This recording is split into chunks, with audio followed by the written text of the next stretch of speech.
What if I told you that right now, you're living two lives? There's the life you're living today, the one filled with routines, responsibilities, and maybe a few regrets. And then there's the other life, the one you keep promising yourself you'll start when the time is right. It's the life where you finally chase your dreams, get in shape, launch that business, or reconnect with the people who matter most. But here's the catch: for most people, that second life never actually begins.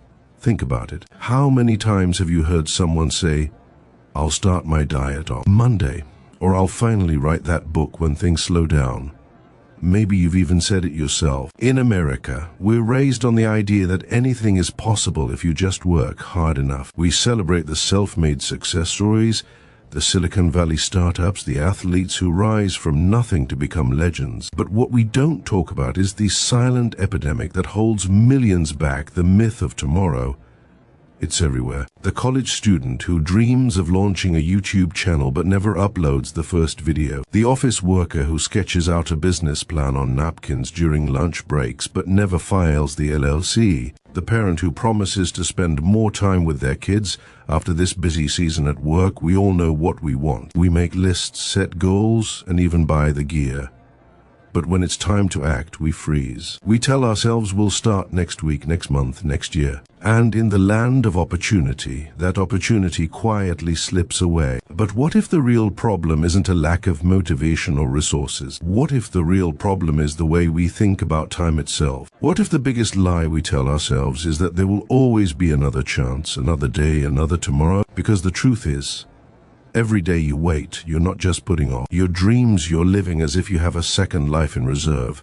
And that's a dangerous illusion. So before you scroll away or click on the next video, ask yourself, how many times have you promised yourself that you'll start someday? And what if someday never comes? Because in the end, the only life you have is the one you're living right now, and the clock is ticking. It's easy to fall into the hidden trap of someday. In America, we're surrounded by stories of people who made it, big stories that make it seem like success is just a matter of waiting for the right moment. We see it in movies, in the news, and even in our own families. There's always that uncle who talks about the business he almost started, or the friend who swears they'll go back to school when the time is right. It's a story as old as the American dream itself. The belief that you can reinvent yourself at any moment, at a fresh start, is always just around the corner. But here's the truth. Someday is a mirage. It's a moving target that keeps drifting further away the closer you think you get. You might recognize it in your own life. Maybe you've bought a gym membership, convinced that this is the year you'll finally get in shape. Maybe you've researched how to start a side hustle, watched hours of tutorials, and even made a detailed plan. Or maybe you've promised yourself you'll reconnect with an old friend, or finally take that road trip across the country. The intention is there, the desire is real, but when the moment comes to act, something always gets in the way. It's not just laziness or lack of discipline. In fact, Americans are some of the hardest working people in the world. We put in long hours, juggle multiple jobs, and pride ourselves on our work ethic. But when it comes to our personal goals, the things that matter most, we often find ourselves stuck. We tell ourselves we'll start after the next paycheck, after the next holiday, after the next big project at work. We wait for the stars to align, for the perfect conditions, for a sign that now is the time. But life in the United States has always been unpredictable. From the Great Depression to the tech booms and busts, from the uncertainty of 9/11 to the chaos of the pandemic, history has shown us that there's never a perfect moment. The world keeps moving, and if you're always waiting for the right time, you'll be waiting forever. The trap of someday is that it feels safe. It lets you believe you're being responsible, that you're just waiting for the right opportunity. But in reality, it's just another way of putting your dreams on hold.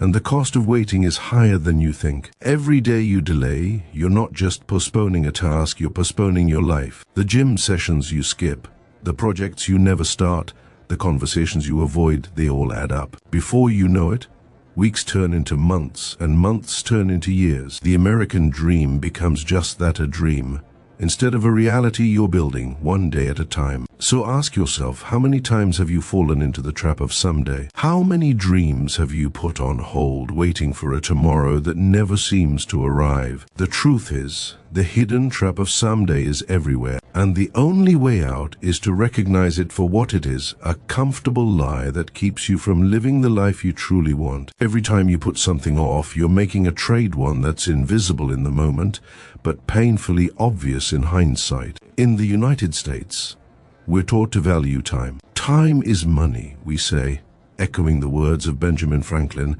one of America's founding fathers. But if you look around, you'll see that most people spend their time as if they have an endless supply. We waste hours scrolling through social media, binge-watching shows, or just daydreaming about what we'll do one day. But what's the real cost of all this waiting?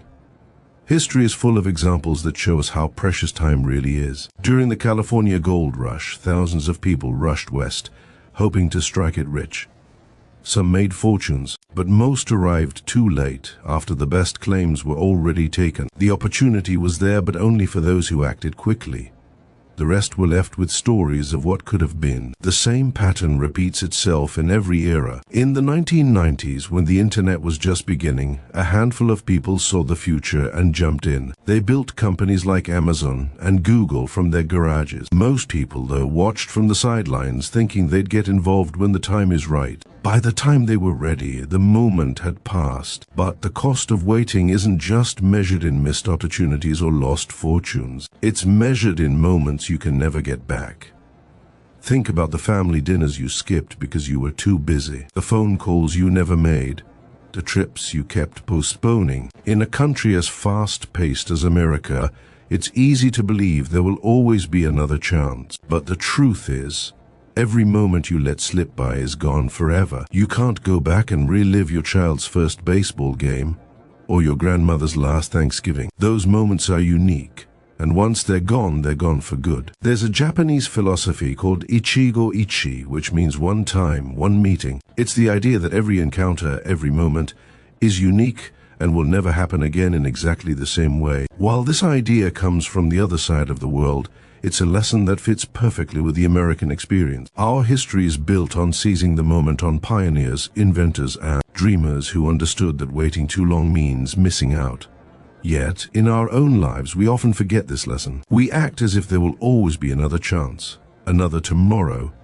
But neuroscience tells us something different. The more you put things off, the more you train your brain to keep postponing. Procrastination becomes a habit, a well-worn path in your mind that gets easier to follow every time you choose comfort over action. Before you know it, you're not just putting off a workout or a project, you're putting off your entire life. So, what's the real cost of waiting? It's not just the dreams you never chase or the opportunities you miss. It's the slow, silent erosion of your days, your relationships, and your sense of purpose. It's waking up one day and realizing that the life you wanted has quietly slipped away, buried under a mountain of maybes and somedays. In a country that celebrates bold action and second chances, the greatest tragedy is letting your own story go unwritten. Let's bring this closer to home with a story that might sound all too familiar. Meet Dylan, an ordinary American with extraordinary potential, a guy who could be living in any city from Seattle to Atlanta. Dylan's story isn't about failure or laziness. In fact, he's the kind of person everyone expects to succeed. He graduated from a good college, landed a steady job in an accounting office, and always had a new idea brewing. Friends and family would say, Dylan's going places. But if you looked closer, you'd see a different reality. Dylan was stuck, living his life on hold. Dylan's American dream was to build something of his own. He had a vision for a finance app that could help people manage their money, a tool he believed could make a real difference, especially in a country where financial literacy is a constant struggle. He'd done the research, mapped out the features, and even sketched the first screens, but the code, still untouched. Every weekend, he promised himself he'd start. Every Monday, he'd push it off again. The cycle repeated, week after week, until the dream became just another item on a never-ending to-do list. But it wasn't just his career that was on pause. Dylan wanted to get healthy too. Like millions of Americans, he struggled with his weight. He signed up for a gym membership 8 months ago. He'd only been 4 times. Each time he skipped, he told himself, next Monday I'll get serious. But Monday always came and went, and the treadmill gathered dust. Dylan's story is also about relationships, the ones that matter most, but are often the first to be neglected. He was in a long-term relationship with Jessica, a woman who loved him deeply and wanted to build a future together. But Dylan was always distracted, always promising they'd talk about their plans later. When Jessica suggested a weekend getaway or a new adventure, Dylan would say, "Let's do it next time," but next time never came. Even his family felt the distance. His father, a widower living alone on the other side of town, would call and invite him to Sunday lunch. Dylan always had a reason to say no: work errands or just the comfort of the couch and another episode of his favorite show. If you look at Dylan's life, you see a pattern that's all too common in America. We're a nation of planners and dreamers, but also of chronic postponers. We fill our calendars with reminders and our phones with productivity apps, but somehow the most important things keep getting pushed to the bottom of the list. Dylan wasn't lazy or unmotivated. He was just caught in the same trap that catches so many of us, the belief that there will always be more time. But time, as American history shows us, waits for no one. The pioneers who settled the West didn't wait for perfect conditions. They packed up and moved, risking everything for a shot at something better. The inventors and entrepreneurs who built the country's greatest companies didn't wait for the stars to align. They started in garages and basements, often with nothing but a dream and a deadline. Dylan, like so many others, had forgotten that lesson. He was living in the future, always waiting for the right moment, while the present slipped quietly by. Dylan's story is a mirror for anyone who's ever said, "I'll do it tomorrow." It's a reminder that the cost of waiting isn't just missed opportunities, it's missed moments, missed connection, and a life that never quite gets off the ground. In a country built on action, Dylan's life on hold is a silent warning. Dreams don't come true just because you want them to. They come true because you start, even when you're not ready, even when it's hard, even when you're scared. And sometimes the hardest part is simply taking that first step. For Dylan, the breaking point didn't come with a dramatic event or a sudden crisis. It crept in quietly, the way it does for so many Americans, through the slow build-up of small disappointments and silent frustration. It was a Friday night, and Dylan found himself on the couch, half watching a Netflix series, half scrolling through his phone. The week had been a blur of work emails, take-out dinners, and promises to himself that next week will be different. The apartment was quiet, except for the hum of the television and the distant sound of city traffic outside his window. Jessica came home from work, her face tired but determined. She didn't sit next to him on the couch. Instead, she took a seat across from him, her posture straight, her eyes serious. "Dylan, we need to talk," she said. In that moment, Dylan felt a chill. He knew this wasn't just another conversation about weekend plans or chores left undone. This was something deeper. Jessica reminded him of the man she fell in love with, the one who was full of ideas, energy, and hope. She spoke about the dreams they used to share, the trips they planned, the life they imagined building together. But now, she said, it felt like she was dating a ghost. Dylan was always there, but never really present. He was always distracted, always promising that things would get better soon. She told him she couldn't keep waiting for him to start living. "I can't date a promise, Dylan. I need someone who shows up, not just someone who says they will." Her words hit him harder than he expected. In American culture, we're taught to keep pushing, to keep hustling, to never let anyone see us sweat. But in that moment, Dylan couldn't hide from the truth. He realized he'd been living on autopilot, letting the days slip by while he waited for some magical moment to begin. He thought about all the times he'd told his dad he was too busy for lunch, all the weekends he'd promised Jessica they'd do something special, all the mornings he'd skip the gym because he was too tired. Each excuse felt justified in the moment, but now they stacked up like bricks, building a wall between him and the life he wanted. This kind of breaking point is woven into the fabric of American history. It's the moment when the status quo becomes unbearable, when the pain of staying the same finally outweighs the fear of change. Think about the civil rights movement, when ordinary people decided they couldn't wait any longer for justice, or the countless entrepreneurs who quit safe jobs to chase uncertain dreams, risking everything because the alternative, staying stuck, was no longer an option. Dylan's breaking point wasn't as public or dramatic, but it was just as real. It was the moment he realized that waiting for the right time was costing him everything that mattered. That night, after Jessica went to bed, Dylan sat alone in the living room, surrounded by the quiet evidence of his own inaction. The unopened gym bag, the half-finished project notes, the unanswered texts from his dad. He felt a heaviness in his chest, a mix of regret, fear, and a strange sense of relief. For the first time, he saw his life clearly, not as a series of missed opportunities, but as a call to action. He understood that if he didn't change, nothing would. The American dream isn't just about having big goals, it's about having the courage to start. Even when you're scared, even when you failed before. Dylan's breaking point was the beginning of something new. It was the moment he stopped waiting for life to happen and decided to take the first step, no matter how small. And in that decision, he joined the long line of Americans who have faced their own breaking points and chosen to move forward one imperfect day at a time.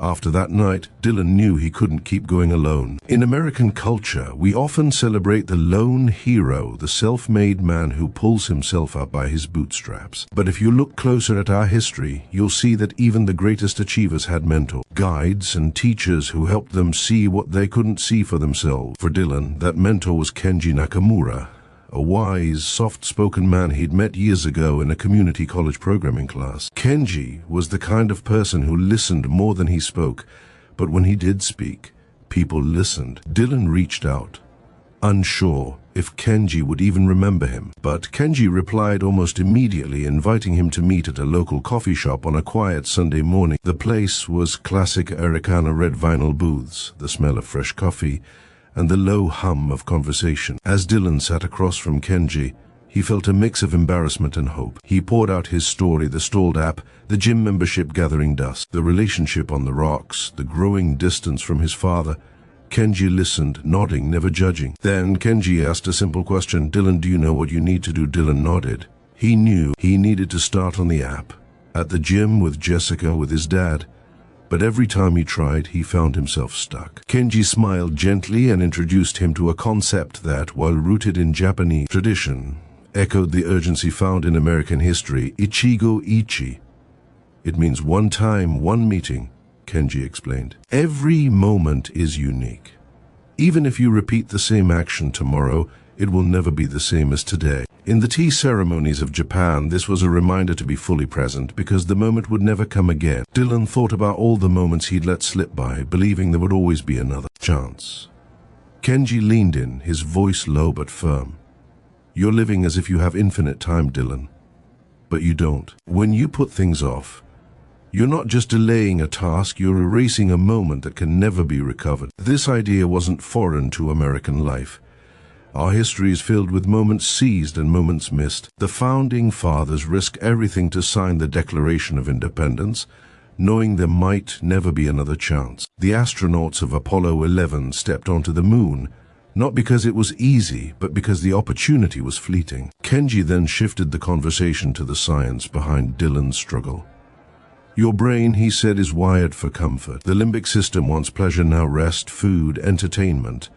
The prefrontal cortex, the part that plans and dreams, is weaker. That's why you reach for the remote instead of the project, the couch instead of the gym. Dylan realized he wasn't alone in this battle. Americans everywhere face the same internal tug of war, whether it's starting a business, going back to school, or simply picking up the phone to call a loved one. But Kenji didn't just diagnose the problem, he offered a solution. You can't win with willpower alone.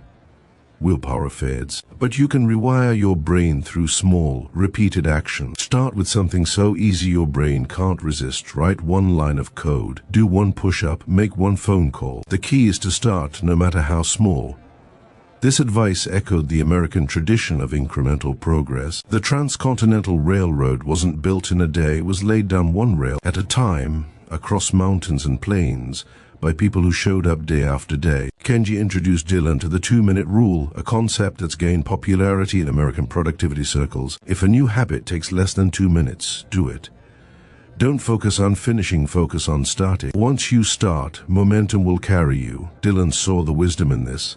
The hardest part wasn't the work itself, it was overcoming the inertia of inaction. As their conversation ended, Kenji left Dylan with a final thought. You're not just building habits, Dylan. You're building identity.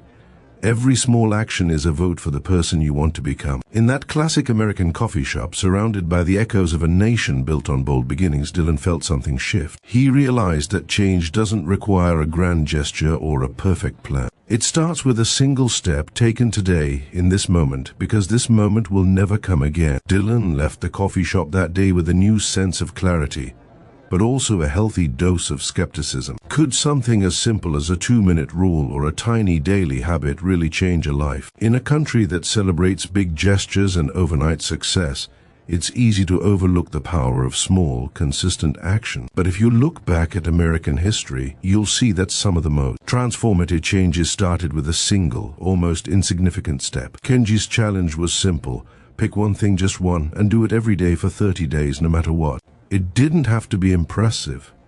In fact, it should be so small that it felt almost laughable. For Dylan, that meant opening his project file and writing just one line of code each day, not building the whole app, not spending hours at the computer, just one line. The idea was to make starting so easy that his brain couldn't come up with an excuse. This approach might sound familiar to anyone who studied the American Civil Rights Movement, the women's suffrage movement, or even the early days of Silicon Valley. Change didn't come from one massive protest or a single invention. It came from people showing up, day after day, doing what they could with what they had. Rosa Parks didn't set out to change the world when she refused to give up her seat. She took one small, courageous action that sparked a movement.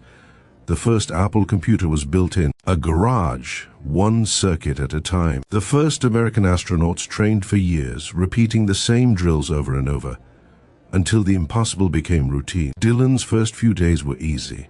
He was energized by the novelty, by the promise he'd made to Kenji and to himself. Each night he'd sit down, open the file, and write a line of code. Sometimes that line turned into a paragraph, and sometimes it was just a single function. But he did it every day. He started to feel a shift, not just in his productivity, but in his sense of identity. He was no longer someone who wanted to build an app. He was someone who worked on his app every day. But, as with any journey, the excitement faded. By the end of the first week, Dylan faced his first real test. He came home late from work, exhausted and frustrated. The last thing he wanted to do was sit at his computer. The old voice in his head whispered, "Just skip today, you can make it up tomorrow." But then he remembered Kenji's words: "You're not building an app. You're building the habit of starting." So, he dragged himself to the desk, opened the file, and wrote one line. It wasn't much, but it was enough. He went to bed that night with a quiet sense of victory. The days rolled on. Some were easy, some were hard. There were days when Dylan felt inspired and wrote for an hour, and days where he barely managed to type a single sentence before collapsing into bed.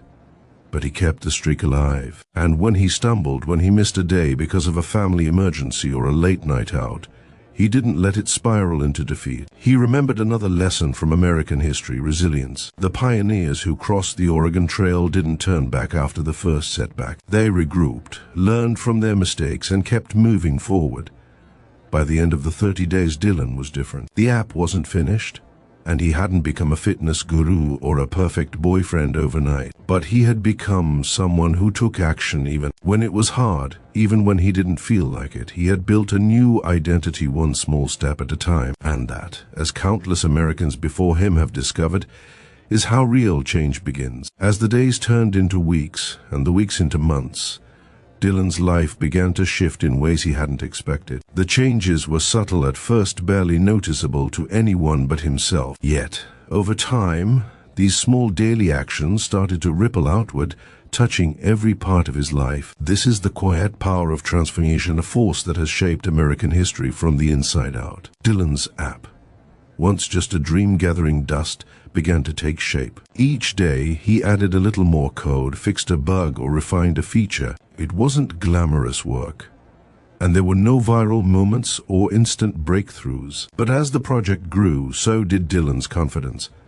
He started to see himself not just as someone with ideas, but as a builder, someone who could turn vision into reality, one step at a time. This echoes the American tradition of innovation, where progress is often the result of countless small improvements rather than one giant leap. Think of Thomas Edison, who famously tested thousands of materials before inventing the light bulb, or the Wright brothers, who spent years perfecting their flying machine in a humble bicycle shop. But Dylan's transformation wasn't limited to his work. The discipline he built through his daily coding spilled over into other areas. He began to approach his health differently, starting with just a few minutes of exercise each day. At first, it was a single push-up, then 5, then 10. Soon, he found himself looking forward to his workouts, not because he had to, but because he wanted to. This gradual, sustainable approach mirrors the American fitness movement, which has always emphasized the power of habit, whether it's the morning joggers in Central Park,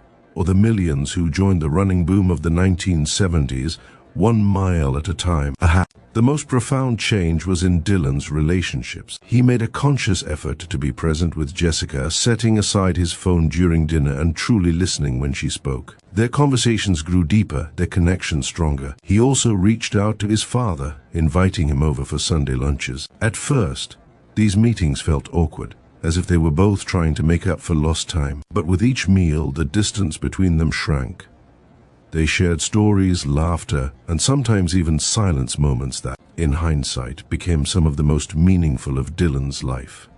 This kind of transformation is woven into the American story. It's the immigrant who arrives with nothing and builds a new life brick by brick. It's the civil rights activist who organizes one march, then another, until the world begins to change. It's the student who studies a little each night, eventually becoming the first in their family to graduate college. Real change, in America and in life, rarely happens overnight. It's the result of showing up again and again, even when progress feels invisible. Dylan also learned an unexpected lesson: the importance of choosing what matters most. As he added new habits, coding, exercise, quality time with loved ones, he realized he couldn't do everything. There were days when he felt stretched thin, trying to be productive in every area of his life. That's when he remembered Kenji's advice, rooted in both Japanese wisdom and American pragmatism.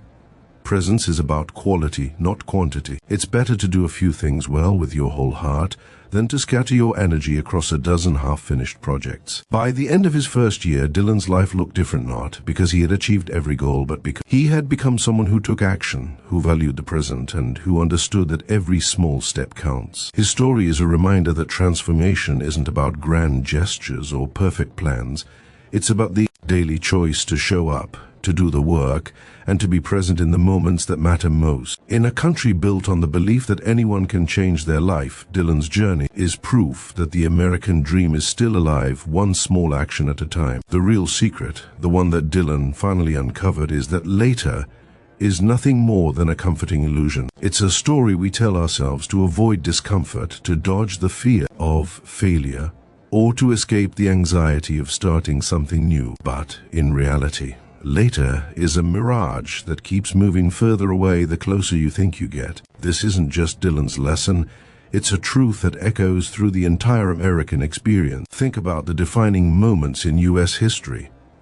The Founding Fathers didn't wait for the perfect moment to declare independence. They acted, knowing the risks, because they understood that waiting for later could mean losing everything. During the Great Depression, families didn't wait for the economy to magically recover. They packed up their belongings and headed west, chasing hope and opportunity in the face of uncertainty. The civil rights movement didn't wait for the country to be ready for change. Brave Americans marched, sat in, and spoke out, even when the odds seemed impossible. In every era, progress has belonged to those who understood that the only time you truly have is now. Dylan's journey brought this lesson home in a deeply personal way. He realized that every time he put off a workout, a project, or a conversation with someone he loved, he was making a choice to let that moment. The cost wasn't just a missed opportunity, it was a piece of his life he could never get back. He started to see his days as a series of unique, unrepeatable moments, each one offering a chance to move forward or to stay stuck. This shift in perspective changed everything. Neuroscience backs this up.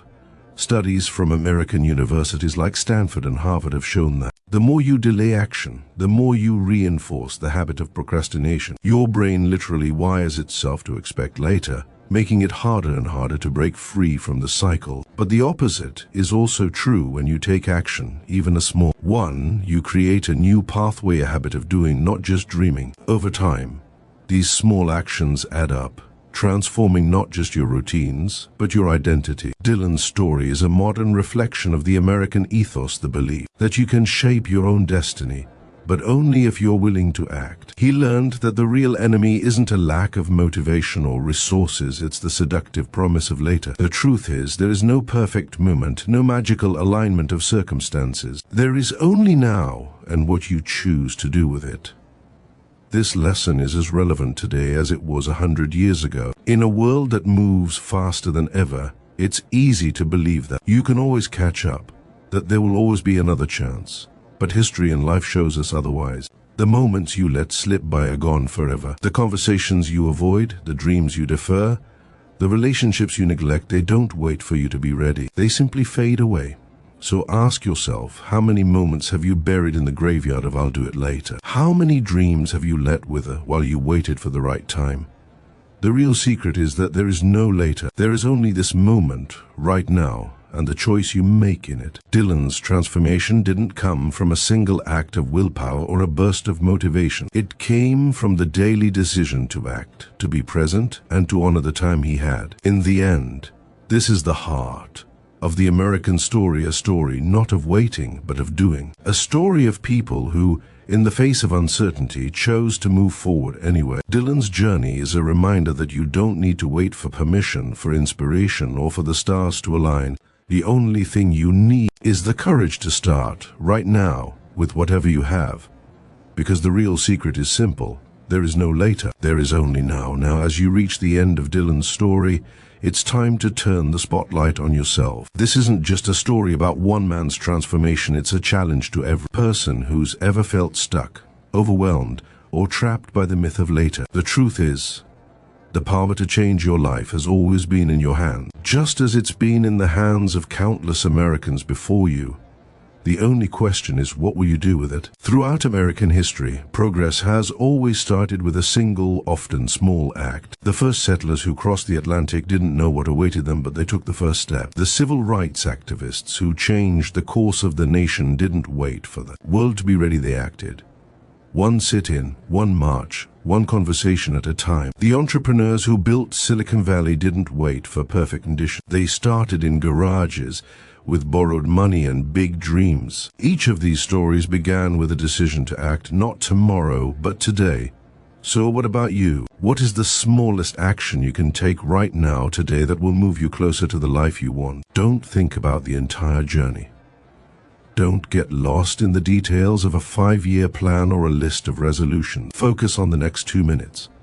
Maybe it's opening that project file you've been ignoring. Maybe it's putting on your sneakers and stepping outside for a walk. Maybe it's dialing the number of someone you've been meaning to reconnect with. Maybe it's writing the first sentence of that book you've always wanted to start. Whatever it is, make it so small that you can't talk yourself out of it. This is how real change begins, not with grand declarations, but with tiny, consistent actions. It's the same principle that built the railroads, sent rockets to the moon, and sparked revolutions in every corner of this country. The American spirit isn't about waiting for the perfect moment. It's about making the moment perfect by choosing to act. And here's something powerful. When you make your commitment public, you increase your chances of following through. That's why I want you to comment below with the smallest action you're going to take today. Don't write a novel. Don't promise to change your whole life overnight. Just share the first step. When you do, you're not just making a promise to yourself, you're joining a community of people who are ready to move forward one day at a time. Remember, you don't have to be perfect. You don't have to get it right every single day. What matters is that you keep showing up, that you keep choosing action over inaction, presence over procrastination. If you stumble, get back up. If you miss a day, start again tomorrow.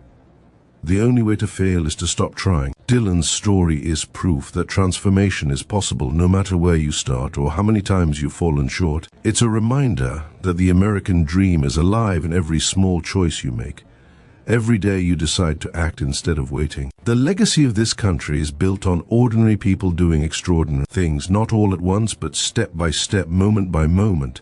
So what will your first step be? Share it below. Make it real. And remember, the only time you truly have is now. Don't let another day slip by while you wait for later. The future belongs to those who act in the present. Be one of them. Thank you for watching, for reading, and for being part of this journey. If you're ready to take action, you're already ahead of where you were yesterday. And that's how every great American story begins, with a single courageous step forward.